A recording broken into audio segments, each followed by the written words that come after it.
going on, fellas? How's everybody doing today? Excellent. Good, good, good. We're excited to have you guys all out here. So who's checking this out for the first time or is new? Right on. Good looks, dude. So, I mean, welcome. If you're new, welcome. And you know, glad you guys can make it out today. You guys got your priorities straight. You know, instead of put down the booze for a little bit and learn how to make a absolutely god-awful amount of money with your best friends. That's what the YPR is. That's why we're all out here, guys. So thanks again, like I said, for coming out. I'm excited about being here. I don't know about you guys, but you know, there's a lot of new faces out here. A lot of people already part of this this movement, and you know, really just want to kind of share what this has done for me and where I see this thing going. But first of all, a lot of people ask me, what do you actually do? Like, what is the YPR? Well, I mean, I just sum it up this way, guys. I mean, we're going to our friends and we're figuring out, hey, are you looking to be successful? Are you looking to change your mindset? Are you looking to go from an employee to an entrepreneur and actually make a lot of money? You know, some people out there are working jobs, some people are unemployed, some people have, $100,000 in student loan debt. So obviously people need to make money right now, but we just go around and we're just changing the mindsets of our friends. We're thinking like the 3% of the world that owns 97% of all the wealth and money. So guys, a lot of us are taking advice, unfortunately, from the wrong group of people. You guys know what that group is?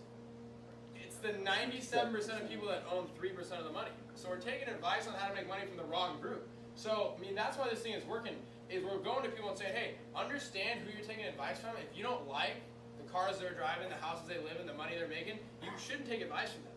You know, I realized at a young age that in high school, I didn't have a BMW. I wasn't given a whole lot of money. I wanted to go have a lifestyle like some of my friends in high school, but I just didn't. And so I decided to go do something about it. How many of you guys are kind of in that same situation? Just looking to improve yourself, make a lot more money? Yes. Yeah. And then, I mean, what's better than making money with your friends? Can you guys think of anything else? I mean, I can't think of anything else off the top of my head. But, basically, I was introduced to FEMA by a good girlfriend of mine in college. So a lot of you guys have been introduced by a good friend of yours. So, realize we're just here to reach out a helping hand and help you guys, better yourself. Better yourself financially, nutritionally. Come together with a group of like-minded people are going somewhere. And that's what you guys got to understand is, when I got involved, I locked arms with a lot of my good buddies in college and said, hey, dude, we're just going to go make this thing work. Because if it's different, which this is, it's a different way to make money. It's the 21st century, everything's changing. And it's working. You can see Brad Alcazan, driving a Rolls-Royce Ghost and living in a $1 million house at the age of 27. He's my mentor. If it's different and it's working, it's kind of a revolution. It's something that's going to take over, especially young people, and it's going to go make a huge impact. Not only on the economy, but on the lives of us personally. So how many of you guys are looking to better yourself financially? Make a little bit more money? Yeah. I mean, guys, it's pretty simple. So, I'm going to kind of touch on, how I got started in this thing in the beginning, and then, basically the company. I'm going to have Bryce Majdick. He's got an M5 out there sitting out there in the driveway, and he's about to make $250,000 a year for the rest of his life. I'm going to have him come up in a little bit and speak. But, guys, basically, I was introduced to this, like I said, in college. It all kind of started for me, though, back in high school. I was looking to make money. I didn't really know if I wanted to get a job, but I needed, obviously, to make money. And I was asking my mom, what kind of books do I need to read? Who can I be talking to that can teach me how to go make money? And I picked up this book called Rich Dad Poor Dad. So how many of you guys have read that book? Or know who Robert Kiyosaki is? Yeah. I mean, it's a great book. And basically what I learned is there's two types of people in the world. You're either an employee or an entrepreneur. You're one of two types of people. Employees will trade an hour of their life for a set dollar amount, never get paid for it ever again. Some of you guys have jobs right now or work jobs. I used to work one in college. I hated it.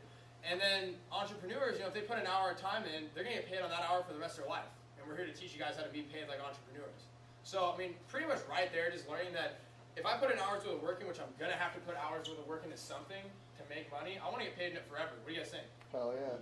That was a pretty simple concept that I learned. Now, second, I looked at the lifestyles of an entrepreneur. Okay, nice cars, nice house, don't have to worry about money. They don't have to clock in or clock out. Nobody tells them what to go do. And they have time freedom and financial freedom. While employees, they got to sit in traffic, to and from work. They got to clock in, they got to clock out. They're told what to do. They have a boss or a manager telling them everything. And they don't have time freedom or financial freedom. So, I mean, who would you want to be right now just hearing those two types of people? Who would you want to be? An employee? Raise your hand if you want to be an employee. Or an entrepreneur? Raise your hand. I mean, yeah. Guys, entrepreneur is the best lifestyle out there. And so I saw that at a young age I wanted to go be an entrepreneur. So what did I go do? I got creative. I didn't have $500,000 or $1 million to go out there and start my own business. Go start like a McDonald's or some kind of franchise. But I saw that a lot of people in high school like to drink alcohol, right? A lot of people like to get fucked up in high school. I did. So I mean, understand that if there's demand for something. So obviously we have demand for a verb, which I'm going to talk about in a second. But there's demand for alcohol in high school. I said, hey, people alcohol that are my age, people that are 17 and 18 who don't have the means to go get alcohol, I could probably create a business, right? I could create some kind of network. Entrepreneurs, they create networks. Employees just work in the network. They're building up the network for the guy who runs the network. And so I wanted to go create my own network and get paid off that residually. So guys, I got a fake ID and I started selling alcohol to minors at the age of 17. And so a lot of people think it's funny, but I mean, I just got creative and I'm like, hey, you know what? I can get a fake ID. Everybody wants to go buy alcohol. This is how I can build my business. I'm going to go out there and go to my friends and I'm going to be like, yo, hey, Bryce, so you going to drink this weekend, dude? Yeah, dude, we're going to go out. We're going to have a good time. Cool. Well, hey, where are you going to get alcohol from? Well, I mean, we're only 17, dude. So, I mean, I don't know. Maybe get it from my mom's liquor cabinet, or maybe you have to go steal it. I don't know, dude. Maybe we'll go find somebody who's 21 and we'll get it. But basically, I was like, yo, I got a fake ID, bro. If you want alcohol, just let me know what you want. Give me the money, I'll buy it, and then give me $10 off the top. So I'd get Bryce alcohol, and he'd go to the party and have a good time and drink, and everybody would be like, yo, Bryce, where'd you get the alcohol? Dude, we're all like 17. Like, where'd you get it? Where'd you get the hookup? Oh, my boy Pat's got it, dude. He's got a fake ID. He can get you whatever you want. So I saw at a really young age, I'm like, dude, referral-based or word-of-mouth marketing is literally the best way to go earn income. Because people are going to tell people, and tell people, and all it's going to do is generate you more income. So, you know, basically through Bryce and Bryce's friends and like, you know, my boy Nick and JC, all the people in San Diego, I was able to go build a really, really large network of people who come to me and, you know, want to buy alcohol. And so I started making $600 to $1,000 a month. And keep in mind, like, I had a job in college, I used to make like $700 a month. So I used to not make a whole lot of money working a whole lot of hours. And it was a great way to earn income. I never had to get a job in high school, and money just wasn't an issue. And I saw right then and there that talking to people, building relationships, sales and service is the way to go make money. Being an entrepreneur is the way to make money. So I got really excited about that, but unfortunately, guys, you know that's illegal, right? It's illegal in every state of America, and I saw that right off the bat, dude. You know, I got caught, I almost got thrown in jail, almost got kicked out of high school, almost couldn't go to college, and I'm like, well, that obviously wasn't worth it. It was cool while it lasted, but it wasn't something that was sustainable. But basically, you know, I learned a whole lot. And I went to college, guys. I want to go be a businessman. So I thought the businessmen make money. You go to school, you get a degree, and you're a businessman. You make $100,000 a year. That's how it works out. You guys aware that's not really how it works out these days? You know, just going to college and getting a degree doesn't guarantee you anything. So basically, I was introduced to Vima around the same time. I was kind of getting over working my jobs. I had an internship in corporate America at an agricultural accounting firm, and I didn't like it at all because I didn't like the lifestyle. They don't have one. They have an existence. They clock in, they clock out. They're told what to go do. They have no time freedom, no financial freedom. A lot of them don't even like working there. I was asking people like, do you even like working here? Or no, I'm just stuck. I have to work here. I have bills to pay. So I don't want to get stuck in a situation that I had no control over. What do you guys say? It's not a good situation to be in. And I wanted to control my future. How many of you guys want to control your financial future? Control the amount of money you make, what you do, yeah, time freedom, everything. So guys, I was like, dude, I need to find something. So I was introduced to Vima, like I said, my junior year in college, and I got excited about it. And in the beginning, I was kind of skeptical. A lot of my friends were saying, oh, it's not going to go work, dude. You know, these are guys making $8, $9, $10 an hour at you know, minimum wage jobs. And they're saying it's not going to go work. Well, I had to sit down and be like, yo, well, you're making $8 an hour. What do you know about making money? You know absolutely nothing about how to make money. My parents, my dad's a doctor. He makes like $250,000 a year, but he doesn't really know how to become financially free. He knows how to make money, but he doesn't know how to be financially free. He doesn't know how to run a business. He still has to clock in and clock out, and he works his ass off for what he makes. So I saw, you know what, I need to take advice from people who know how to make money. So I obviously took advice from a multimillionaire, Brad Alcastle. He's one of my personal mentors. Some of you guys may know him. He's on Facebook. He's on YouTube. And I sat down with Brad. I'm like, yo, dude, can this thing work? And he said, well, hey, try the product. So number one, if you're new tonight, try Verb. And if you like Verb, it makes sense because your friends are probably going to like it. And number two, I saw, hey, you know, if my friends like Verb and then this thing works and you can make money with it, and I saw tangible proof, what do you think your friends are going to want to do when they see that tangible proof? You think they're going to want to go do it? Yeah, it's pretty simple. So as we have a working method, we have a system, and we have success stories. We have something that's clearly working. You can see it in the apps, on the paychecks, you can see it in the bank accounts, you can see it outside. It's working, guys.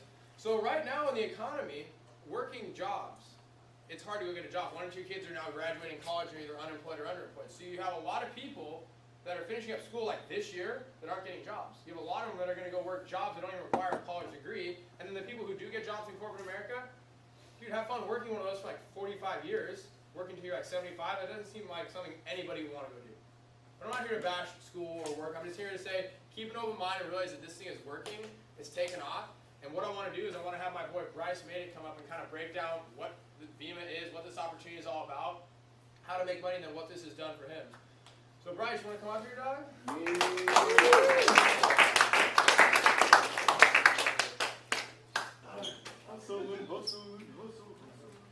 What's going on? So who's excited?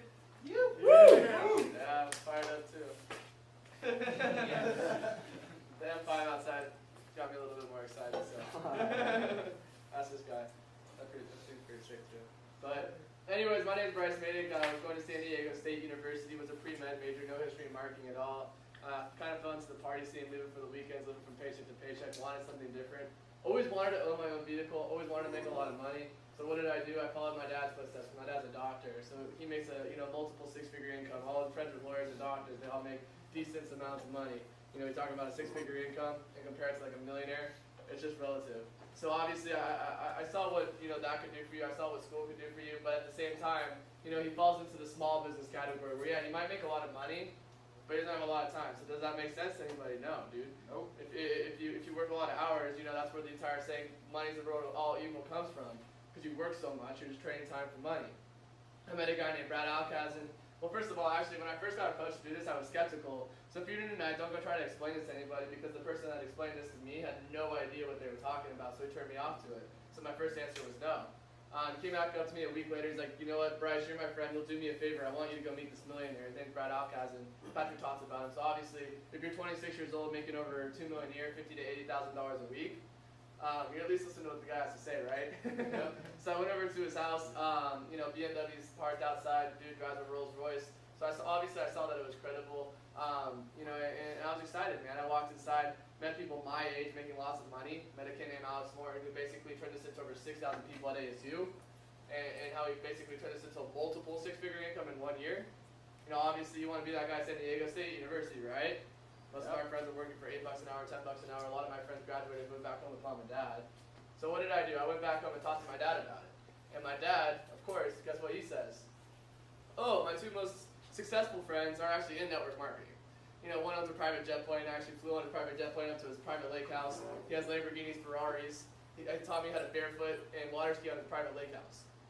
So my point is, I saw that it was tangible. I really saw what it could do for you. But at the same time, I've never seen something for young people to get into. So I talked to another lady, one of my mom's friends. She makes over $6 million a year in Primerica, which is insurance. I never sell anybody insurance.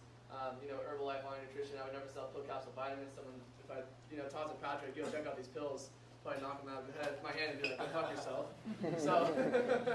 So obviously, I saw that the products really met, but the story behind it was